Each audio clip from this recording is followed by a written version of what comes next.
السلام علیکم ورحمۃ اللہ وبرکاتہ. بسم الله الرحمن الرحیم.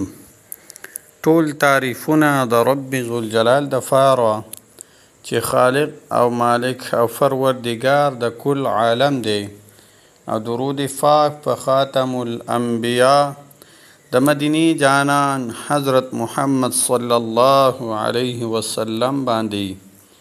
امید د رب ذوالجلال نه ساتمه چې تاسو به روغ جوړ یئ، په صحت به برابر یئ. الله جل شانه د هر قسم غم، مصیبت، تکلیف، آفت نه په امن کې وساته. الله جل شانه عمر دراز سره د صحت نصیب کا. الله جل شانه منګه او تاسو ټول د وبایي امراضو نه په خپل حفاظت کې وساته. عزتمندو، تاسو لمانن ډیره عظیم الشان وظیفه راوړې ده چې د دې په کولو سره به الله جل شانه تاسو څومره غمونه، تکلیفونه وي، پریشانۍ وي، الله جل شانه به هغه ختموي.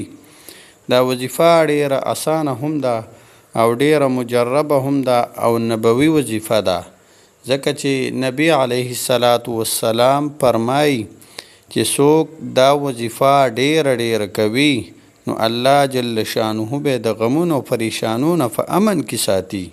هغه وظیفې طرف ته راځو. وظیفه ډیره اسانه ده او ډیره مجربه او نبوي وظیفه ده.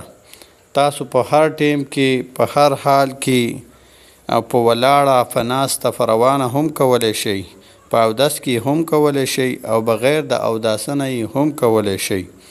دا وظیفه ډیره اسانه ده. لومبی به درود پاک په نبی علیه السلام باندې ووایئ چې هر څومره درود شریف وي، 3 ځله، 7 ځله، 9 ځله، 11 ځله، بهترین طریقه یې دغه ده. بیا به 100 ځله لا حول ولا قوة الا بالله، لا حول ولا قوة الا بالله، لا حول ولا قوة الا بالله العلی العظیم ورسویلی هم شي. بهتره خبره ده که نه ورسره نو بیا هم خیر دی. دا به 100 ځله روزانه وایي او بیا به د هغې نه پس درود پاک په نبی علیه السلام باندې وایي. نو الله جل شانه به ستاسو غمونه، تکلیفونه، پریشانۍ د دې وظیفې په کولو سره ختموي او دې وظیفې ته د جنت خزانې هم ویل کېږي. او دا ډیره نبوي وظیفه ده، ډیره ښایسته وظیفه ده او په دې به تاسو الله جل شانه د هر قسم غم او مصیبت او پریشانۍ نه په امن کې ساتي. السلام علیکم ورحمة الله وبرکاته.